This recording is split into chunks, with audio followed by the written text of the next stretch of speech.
Hi everyone, this is Suresh, Assistant Professor, Department of CSE, BVC ITS, Amlapuram. Today I would like to explain about predictive parsing, which is one of the topic in compiler design. So before going to predictive parsing, let me explain some basics about predictive parsing. So actually what a compiler is going to do is, compiler is a translation program which is used to translate source code into target code. So in translating source code, it have several many pages. The first phase of compiler design is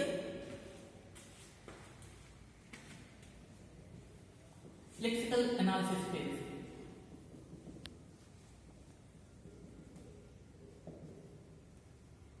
This is the source code,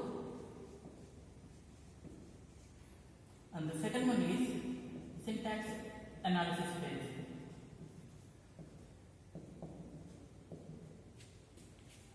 So source code may be any of the language which is high level language, whether it is a C language or CPP or Java, Python, whatever it may be, and that source code is given to compiler, and the compiler contains of several pages like lexical analysis phase, syntax analysis phase, semantic analysis, intermediate code generation, code optimization, code generation.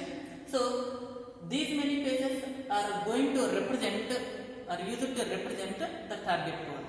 So I would like to explain these two pages because we are discussing about predictive parsing. That's why I am going to explain about these two pages.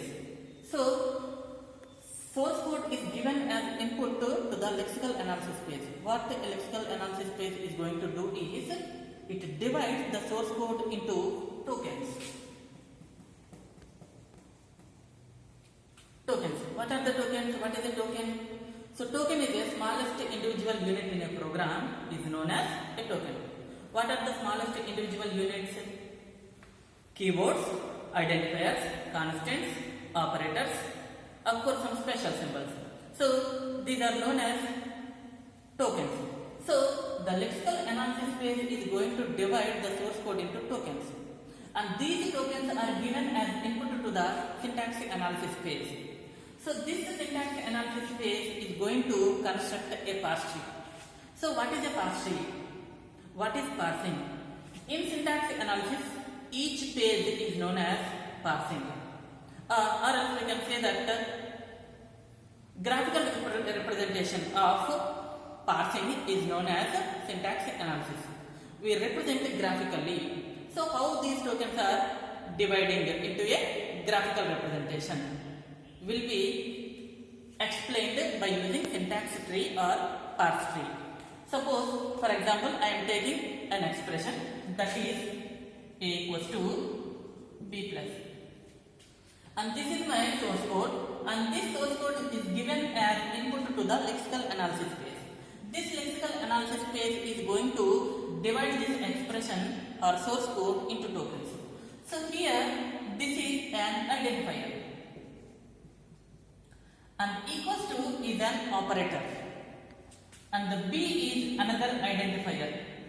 Identifier means names of the variables, arrays, functions, classes, structures, unions. These are the identifiers. So B is a variable and this is an identifier too, and plus is an operator. Of course C is another identifier. So in this expression we are having three identifiers and two operators. So the lexical analysis phase is going to divide the given expression or source code into tokens, and these tokens are given as input to the syntax analysis phase. So what a syntax analysis phase is going to do is, it converts this expression or tokens into syntax tree. See how it is going to convert a syntax tree. So equals to identifier 1, and here we are having a plus operator, identifier 2, identifier 3. What is an identifier 1? A. What is identifier 2? B. What is identifier 3? C. So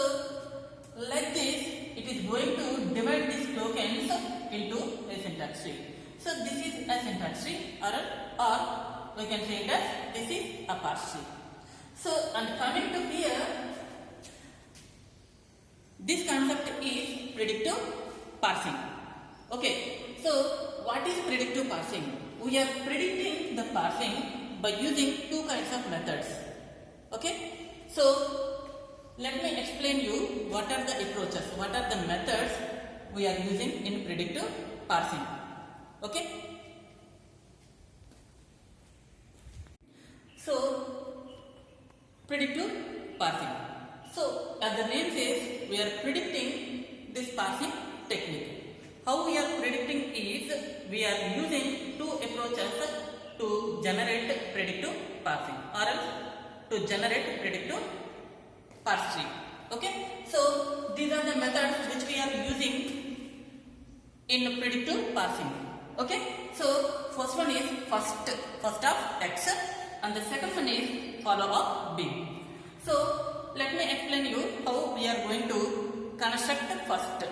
Okay, so in the given grammar, if X is a terminal, then first of X equals to set of X. If the symbol X is a terminal means small letter or some symbol. If X is a terminal, we can add directly to the first of X. Or if X is a variable and X derives y1, y2, y3, so on, yn is a production for X, then first of X equals to first of Y. Okay, if X is a variable, then we need to derive or we need to add first of X to first of Y. And if first of Y contains epsilon, add first of Y to first of X. Then add that epsilon to first of X. And if all first of y1, y2, y3, so on, yn contains epsilon, then add epsilon to first of X. We need to add that epsilon to first of X.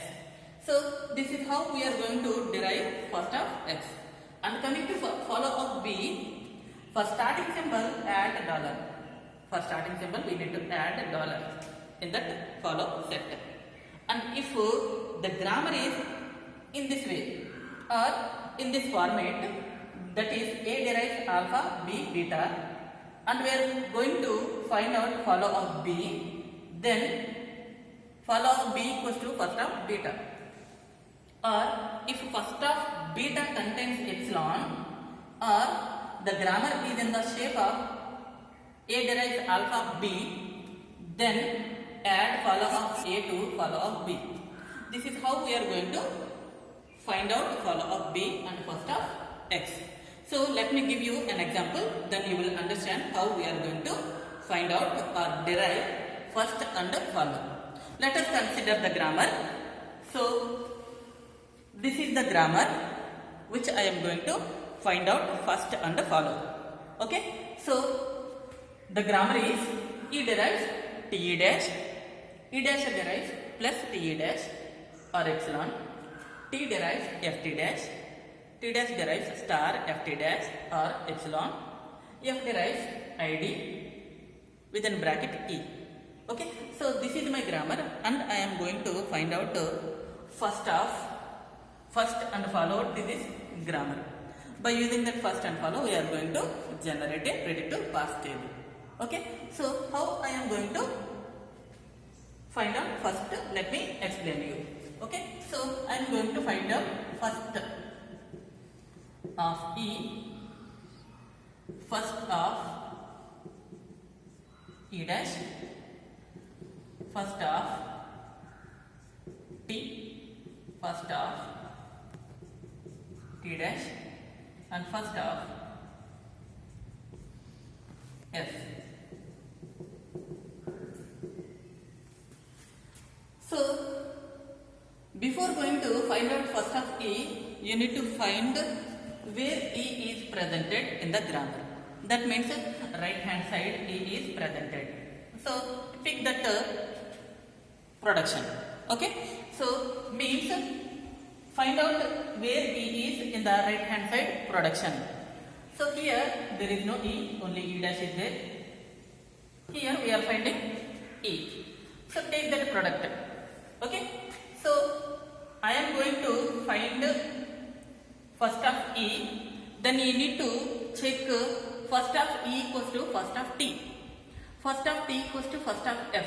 Why? Because E is a variable, T is a variable, T is a variable again, F is a variable, and there is no terminals. We are checking for the terminals. If the terminal is there in the production, you need to directly put that terminal or symbol into the set. So here first of F equals to, see, a bracket. So you need to put that open bracket directly. So I have taken open bracket in the first of F. And first of F also derives ID. So ID is a terminal, we can add that terminal directly. See here, if X is a terminal, then first of X equals to set of X. So that's why I am adding first of F equals to open bracket. That's why I have added this bracket to the set. And also F derives ID, so that I am adding this ID directly. So we have find the first of F. If you look at this grammar, E derives T, T derives F, F derives this one. Okay na? So T derives F. That means first of T equals to first of F. We already find first of F. So that we can add this first of F to first of T. Why? Because T derives F. So that's why I am assigning same to the T also. So first of T also open bracket comma ID. And then one more thing is E derives T. That means first of E equals to first of T. Okay. And the grammar says first of X equals to first of Y. Okay. If X is a variable and this is the production, then add first of X to first of Y. So I am adding this T to E. That means open bracket comma ID also added to first of E. Open bracket comma ID. Okay, so we have find first of F and we have added this first of F to first of T because T derives F, and we have added this T to E because T derives T. So first of E equals to first of T. Okay, and coming to this E dash derives plus. Plus is a terminal, you can add directly, and epsilon is a terminal and you can add directly, because if first of Y contains epsilon, add first of Y to first of X. Okay, if all first of Y's contains epsilon, then add epsilon to first of X. That's what I have done here. Okay, so E dash derives epsilon, I have added that epsilon directly. And coming to T dash, first of T dash, and coming to first of T dash, see, T dash derives star and epsilon. So star and epsilon both are terminals, that's why I am adding directly to the set of T dash. Okay, so here we have find first of E dash, T dash and F. And coming to this follow of B. So we are going to find out the follow of B to the entire variable, that is E dash, T dash and F. See,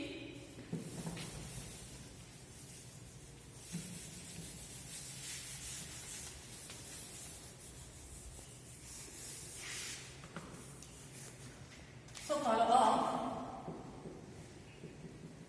E. To find out follow of E, we need to select the productions which contains E. You need to select all the productions which are having E. Okay, so I am taking the productions which are having E. So just look at the grammar. Here only we are having E. So take that production. That is F derives open bracket E.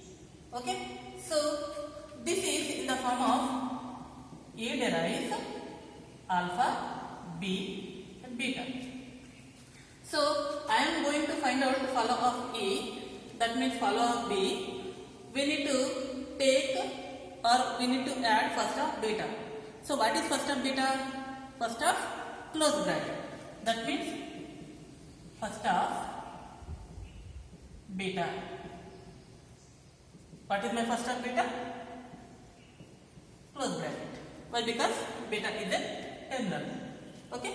So we have a rule in a grammar, that is, for starting symbol add dollar. Since E is a starting symbol, I am going to add dollar also. That means we can add dollar as well as close bracket. So this is my follow of E. And coming to follow of E dash, take the productions which are having E dash. So these are the productions, these are the two productions which are having E dash. Okay, there is no E dash here. That's why I am taking these two productions, that is E derives, TE dash, E dash derives plus TE dash or epsilon. Okay, TE dash. So if you observe this, we are going to find out follow of E dash, and the follow of E dash is at the last of the production. That's why we need to add E to E dash. That means A derives alpha B. It is in the form of A derives alpha B. So if you look at the procedure, if beta contains epsilon or A derives alpha B, then we need to add follow of A to follow of B. What is my follow of A here?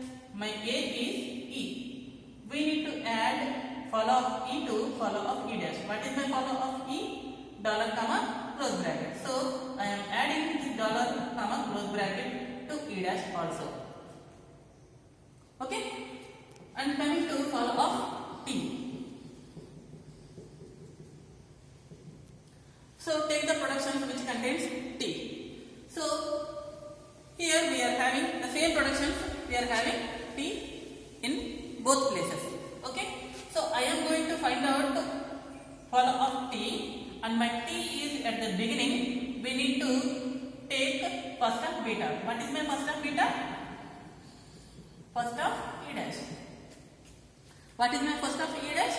We already find first of E dash. What is first of E dash? Here. Plus comma epsilon. Plus comma epsilon. So we need to eliminate epsilon. Why? Because epsilon is an empty set. For epsilon we need to add follow A to follow of B. So what is my follow of A? Follow of E plus follow of B. That means E dash. We need to add this E dash to T. Why? Because here we got epsilon. So that's why I am taking in epsilon place follow of E, follow E dash. Both are same. Both are equal. What is that? Dollar comma close bracket. So in place of epsilon, I am adding this dollar comma close bracket. So this is my follow of T. And coming to follow of T dash, take the productions which are having T dash. So these are the two productions, that is T derives FT dash, T dash derives star FT dash. These two are the productions which are having T dash. I am finding out the follow of T dash, and T dash is at the last, so that I need to add this follow of T to follow of T dash. As the procedure says, we need to add this follow of T to follow of T dash. Just now we have find the follow of T. What is my follow of T? Plus the dollar close bracket. So that I am adding this follow of T to follow of T dash. That means plus dollar close bracket. And the last one, follow of F. Take the productions which are having F. So of course these two are the productions which are having F in both places. Okay. So I am finding out the follow of F, and my F is at the beginning. So that I need to take first of beta. What is my first of beta? See this one, A derives alpha, B beta. I am finding out follow of B, that means follow of F. We need to take first of beta. What is my first of beta? First of T dash. What is my first of T dash? First of T dash is here star comma epsilon. Star comma epsilon. We need to eliminate this epsilon by adding follow of T. Okay, follow of T and follow of T dash both are same. I am adding in place of epsilon. Then star, what is my epsilon here? Follow of T plus follow of T dash. Both are same. That is plus comma, dollar comma, close bracket. So here, because we have epsilon here, to eliminate this epsilon, I am adding follow of T, follow of T dash. Both are same of course. So these two, this epsilon place. Okay. So my follow of F is star plus dollar comma close bracket. Start. So till now we have find first and follow to the given grammar by following some procedure which is given. Okay. Now we need to construct the predictive past table by using this first and follow. Okay. How I am going to construct this predictive past table is I am taking variables in x-axis E, E dash, T, T dash and F. These are my variables. I am taking terminals in y-axis. What are the terminals? ID plus star, open bracket, close bracket, of course dollar. So these are the terminals which I am having, and these are the variables which I am having in the grammar. Okay, so we need to check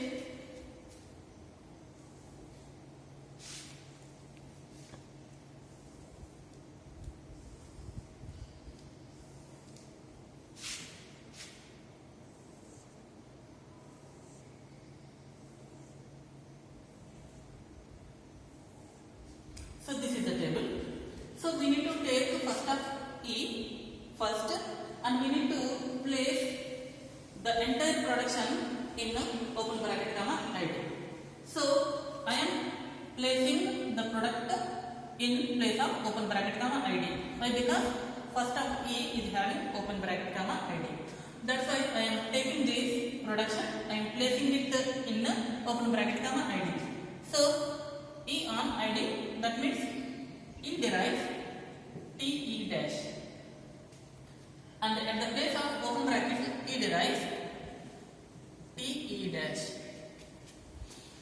And coming to first of E dash plus an epsilon. What is the production of E dash? E dash derives plus E dash derives plus TE dash, and E dash derives epsilon. There is no epsilon here. Why? Because epsilon is an empty set. That's why we need to see in follow of E dash. So what is follow of E dash? Dollar comma close bracket. So you need to place E derives, E dash derives epsilon in dollar, and E dash derives epsilon in close bracket. So as epsilon is not there in the table, we need to look at it into follow. What is my follow of E dash? Dollar comma close bracket. That's why in place of dollar comma close bracket, I have placed E dash derives epsilon. Okay. And coming to T, first of T equals to open bracket comma ID. So you need to place this T derives FT dash in place of open bracket comma ID. So T derives FT dash, and at open bracket T derives FT dash.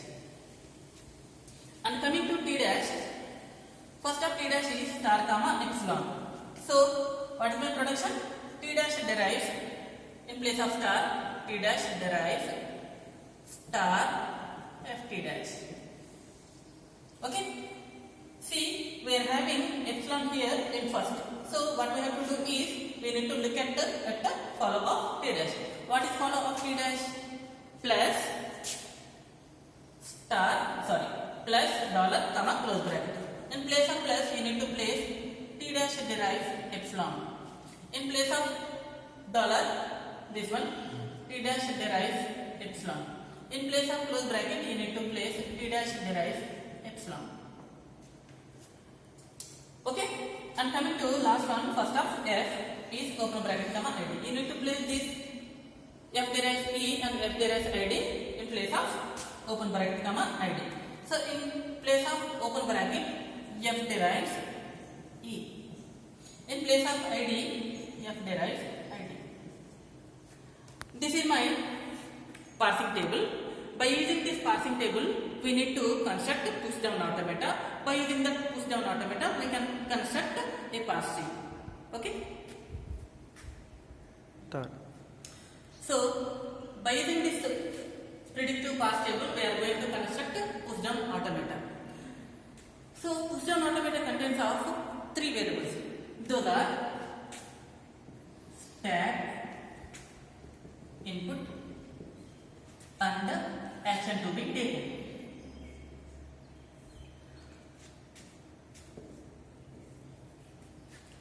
So these are the three major parts which we are having in push down automata. So stack is used to insert the input element. So actually you know that stack contains of two major operations.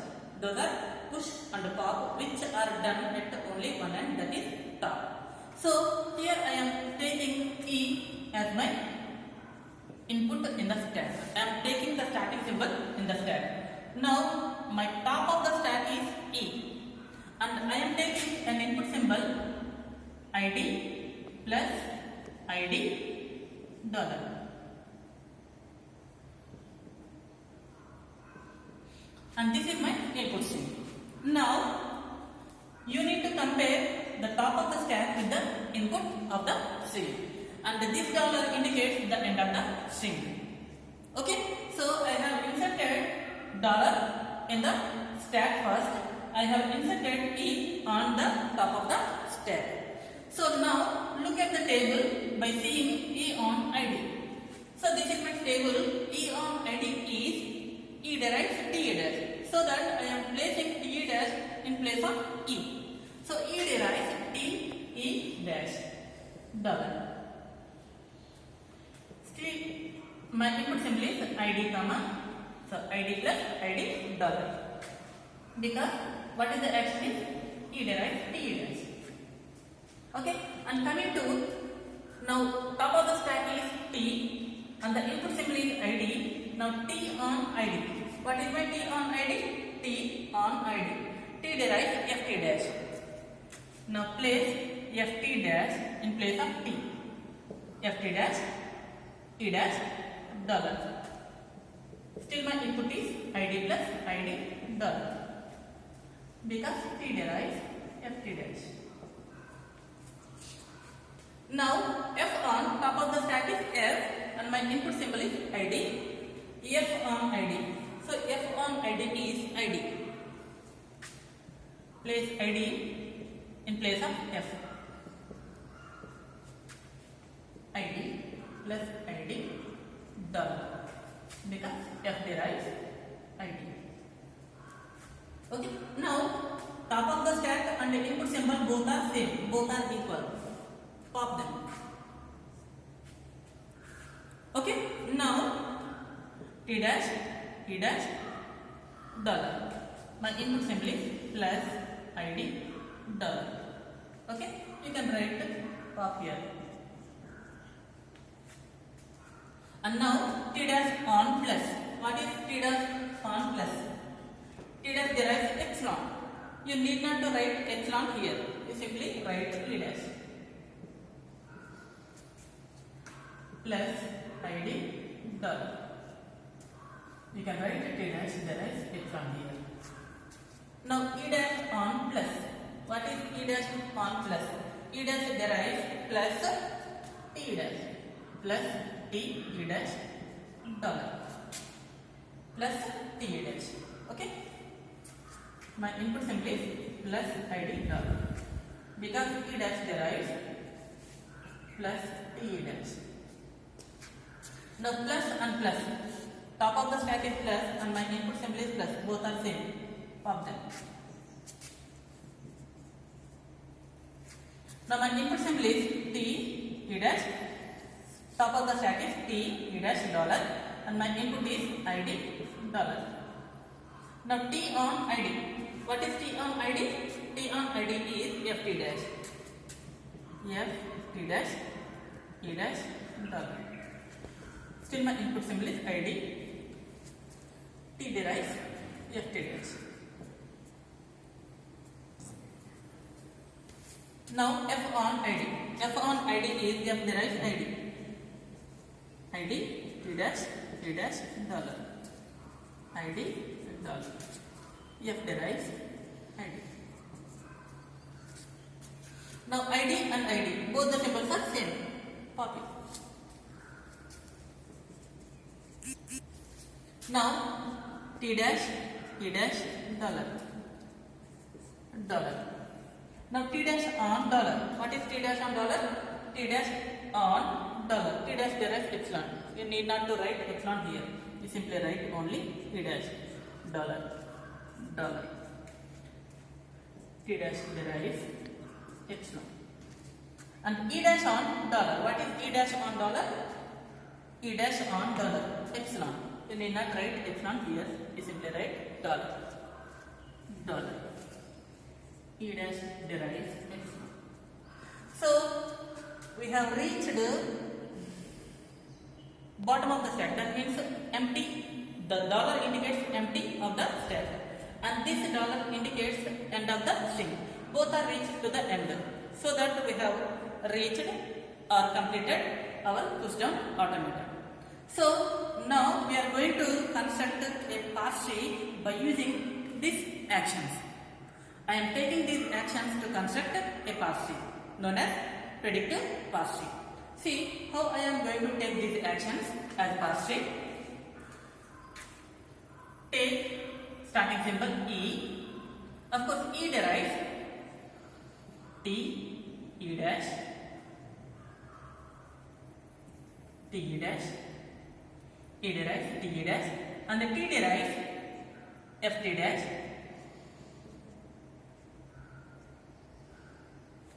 Now F derives ID, and the T dash derives epsilon. E dash derives plus T, E dash, and the T derives F T dash, F T dash, and F derives ID, T dash derives epsilon, and E dash derives epsilon. Okay? So this is the parse tree which I have constructed by using these actions which are taken from the push down automata. Now, if you observe these nodes or leaves, just look at the leaf nodes. I am marking those leaf nodes. ID epsilon plus ID epsilon epsilon. So ID epsilon plus ID epsilon and epsilon. By simplifying this, we can get ID plus ID, which I have taken as input string. So this is my input string. So I have derived a parse tree by using these actions. So this is about predictive parsing. So we are doing a parsing. We are constructing a parse tree by using the parse table as well as the push down automata. Okay? Thank you.